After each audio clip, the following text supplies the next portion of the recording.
Welcome winning மகா சமையல். இன்னைக்கு நம்ம சேனல்ல ஈவினிங் ஸ்நாக்ஸா சாப்பிடக்கூடிய இனிப்பு குழி பணியாரம் செய்முறையை தாங்க பார்க்க போறோம். அதுக்கு முன்னாடி நம்ம சேனலை சப்ஸ்கிரைப் பண்ணாதவங்க சப்ஸ்கிரைப் பண்ணுங்க, பக்கத்துல இருக்கிற பெல் ஐக்கானை கிளிக் பண்ணுங்க. அப்பதாங்க நாங்க போடுற வீடியோஸ் எல்லாம் உங்களுக்கு நோட்டிபிகேஷனா வந்து சேரும். வாங்க வீடியோக்குள்ள போலாம். செய்முறைக்கு தேவையான பொருட்கள்: 1 கப்பு கோதுமை மாவு, 1 கப்பு வெல்லம், ரவை 1/2 கப்பு, நெய் 3 டேபிள் ஸ்பூன், 1/2 டேபிள் ஸ்பூன் ஏலக்காய் தூள், 1 பிஞ்ச் சால்ட், 1 டேபிள் ஸ்பூன் எள்ளு, 1/2 கப்பு பொடியா நறுக்குன தேங்காய். ஃபர்ஸ்ட் வெல்லத்தை கரைச்சிக்கலாம். அதுக்கு ஒரு பவுல் எடுத்து வச்சிருக்கேன். அதில் நம்ம எடுத்து வச்சிருக்கிற வெல்லத்தை சேர்த்துக்கலாம். 1 கப்பு தண்ணி சேர்த்துக்கலாம். நமக்கு வெல்லம் கரைஞ்சா மட்டும் போதுங்க, பாகெல்லாம் தேவையில்லைங்க. இப்போ வெல்லத்தை கரைச்சிக்கலாம். வெல்லம் நல்லா கரைஞ்சி கொதிக்க ஆரம்பிச்சிருக்குதுங்க. இப்போ இதை இறக்கி பக்கத்தில் வச்சிடலாங்க. இப்போ நம்ம பொடியை கட் பண்ணி வச்சிருக்கிற தேங்காவை வறுத்துக்கலாங்க. அதுக்கு 1 டேபிள் ஸ்பூன் நெய் சேர்த்துக்கலாங்க இந்த கடாயில். இப்போ தேங்காய் சேர்த்துக்கலாம். நான் தேங்காவை பொடியா நறுக்கி சேர்த்துருக்கேங்க. துருவி கூட சேர்த்துக்கலாம். தேங்காவை லைட்டா வறுத்துக்கினா போதுங்க. இப்போ தேங்காய் வறுபட்டுடுச்சுங்க. எள்ளை வறுத்துக்கலாம்.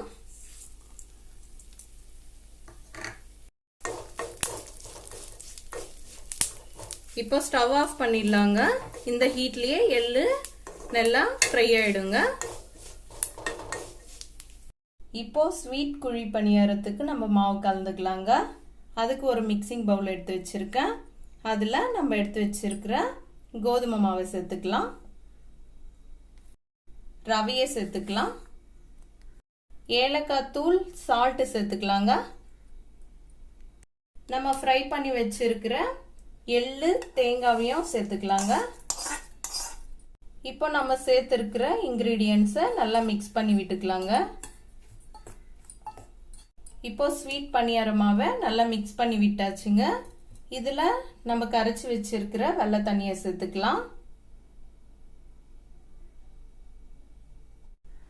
சேர்த்துட்டு கலந்து விட்டுக்கலாங்க. வெல்லம் தண்ணியை மொத்தமாக சேர்க்காம கொஞ்சம் கொஞ்சமாக சேர்த்து கலந்துக்கலாங்க. ஸ்வீட் பணியார மாவு கலக்கும் போது கட்டிங்கெல்லாம் இல்லாமல் நல்லா உடைச்சி விட்டு கலந்துக்கலாங்க. வெல்லம் தண்ணி சேர்த்து இது மாதிரி கன்சிஸ்டன்சியில் ஸ்வீட் பணியார மாவை கலந்து வச்சுருக்கேங்க. இது 20லேருந்து 30 நிமிஷம் ஊறட்டுங்க. இது மாதிரி ஊற வைக்கிறதுனால ரவை தண்ணியை உறிஞ்சி ரவை சாஃப்ட் ஆகுங்க. இப்படியே ஊறட்டுங்க. ஒரு தட்டு போட்டு மூடி வச்சிடலாம். இப்போ ஸ்வீட் குழி பணியார மாவை நம்ம கலந்து வச்சு 30 நிமிஷம் கிட்ட ஆயிடுச்சுங்க. இப்போ பாருங்க, ரவை நல்லா ஊறி ரவை தண்ணியெல்லாம் உறிஞ்சி இது மாதிரி திக்கான கன்சிஸ்டன்சியில் இருக்கு. இப்போ நம்ம இந்த மாவை குழி பணியார மாவு கன்சிஸ்டன்சிக்கு கலந்துக்கலாங்க.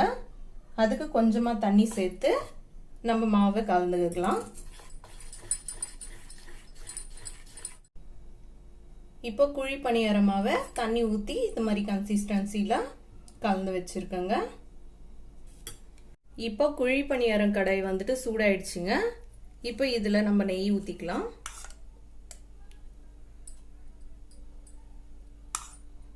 குழி பணியார கடாயில் நெய் ஊற்றியாச்சுங்க. உங்களுக்கு நெய்யோட ஃப்ளேவர் பிடிச்சிருந்தா நெய் சேர்த்துக்குங்க. இல்லைன்னா எண்ணெயில் கூட இந்த இனிப்பு குழி பணியாரத்தை செஞ்சுக்கலாங்க. இப்போ இந்த குழி பணியார கடாயில் இந்த மாவை நிரப்பிக்கலாங்க.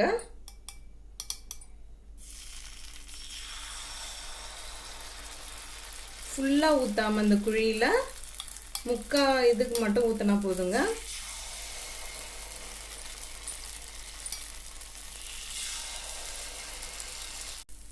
இப்போ குழி பணியார கடாயில் மாவு நிரப்பியாச்சுங்க. இப்போ ஒரு தட்டை போட்டு மூடிடலாங்க.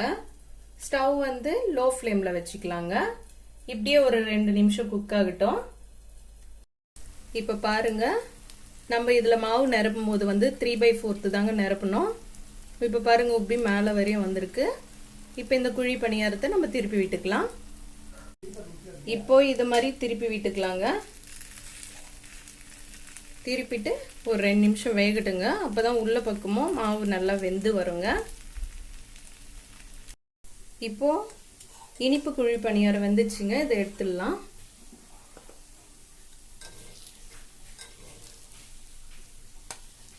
சாஃப்டான ஹெல்தியான இனிப்பு குழி பணியாரம் ரெடி ஆயிடுச்சுங்க. நீங்க ட்ரை பண்ணி பார்த்துட்டு நம்ம சேனலுக்கு கமெண்ட் பண்ணுங்க.